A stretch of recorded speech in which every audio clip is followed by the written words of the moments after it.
Assalamualaikum warahmatullahi wabarakatuh. Perkenalkan, kami dari kelompok 12 yang pada kesempatan kali ini kami akan mempresentasikan materi ke-12 dari mata kuliah statistika yang berjudul UJF atau ANOVA, Analysis of Variance.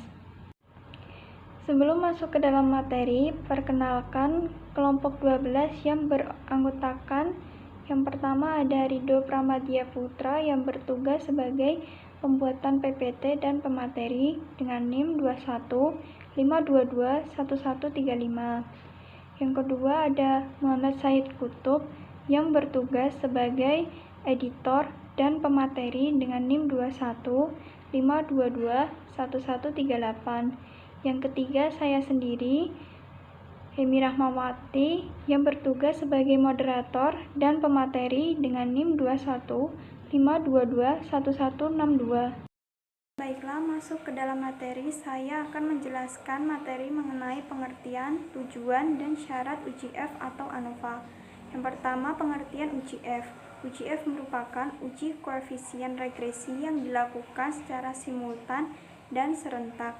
Metode pengujian statistika dengan teknik tersebut biasanya digunakan untuk membandingkan antara dua atau lebih objek data, yang mana dalam pengujiannya setiap objek atau data memiliki perlakuan yang berulang demi menentukan besar kecilnya variansi. Teknik pengujian dengan metode ini biasanya dilakukan dalam percobaan grup sampling dan subgrup sampling. Materi yang kedua, tujuan dari ANOVA.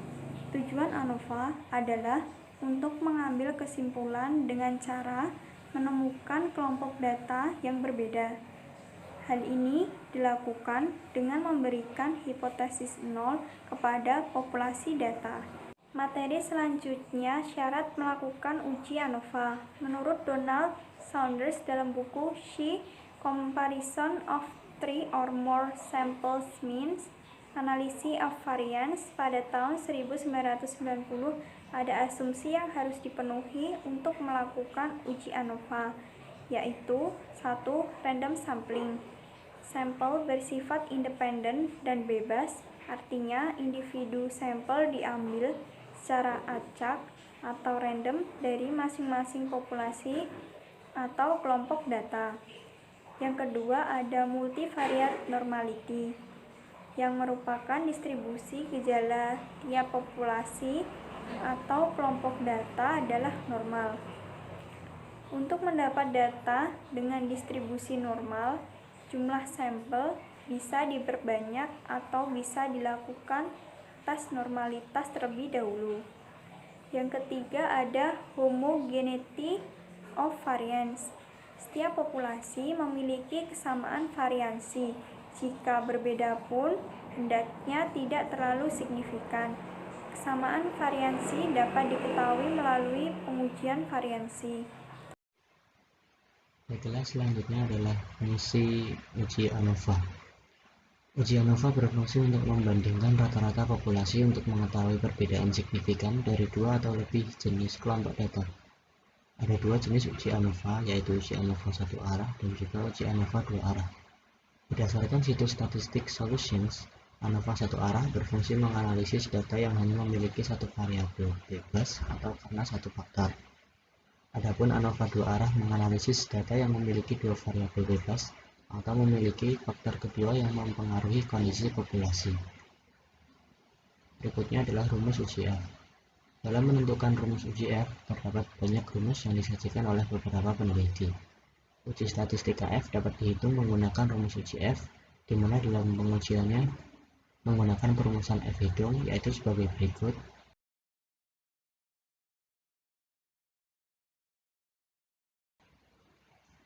Bentuk keterangannya, R2 adalah koefisien determinasi, N adalah jumlah data, dan K adalah jumlah variabel independen.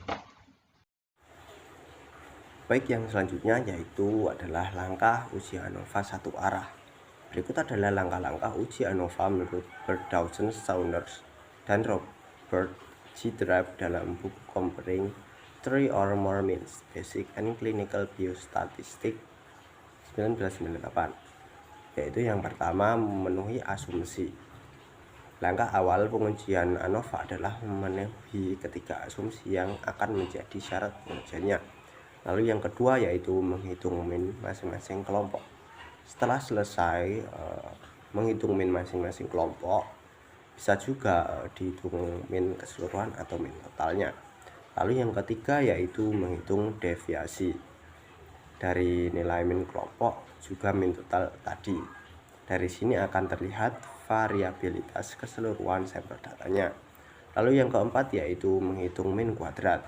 Nilai kuadratnya itu dihitung dari masing-masing kelompok dan total.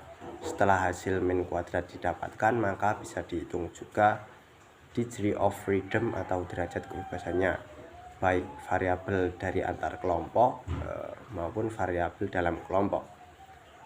Nilai min kuadrat bisa dikuadratkan, namun akan merepotkan jika sampel yang digunakan itu dalam jumlah banyak. Sehingga min kuadrat juga dapat dihitung dengan cara membandingkan nilai deviasi kuadrat dibagi dengan nilai derajat kebebasan. Lalu yang kelima yaitu menghitung F rasio. Mencari nilai F rasio dengan membandingkan nilai min kuadrat antar kelompok dan nilai min kuadrat dalam kelompok. Lalu yang terakhir atau yang keenam yaitu membandingkan dengan hipotesis nol. Dari nilai F rasio yang dihitung kemudian dibandingkan dengan nilai F pada tabel. Jika nilai F rasio lebih besar daripada nilai F tabel, hipotesis nol ditolak. Sehingga mengartikan bahwa terdapat perbedaan yang signifikan antara min kelompok data. Namun, jika nilai F rasio lebih kecil atau sama dengan nilai F tabel, maka hipotesis nol diterima. Hal ini masing-masing kelompok data memiliki nilai min yang sama atau tidak ada perbedaan yang signifikan di antara kelompok-kelompok data tersebut. Baiklah, sekian presentasi dari kelompok 12. Apabila terdapat kekurangan ataupun kesalahan dalam penyampaian materi, kami mohon maaf. Terima kasih. Wassalamualaikum warahmatullahi wabarakatuh.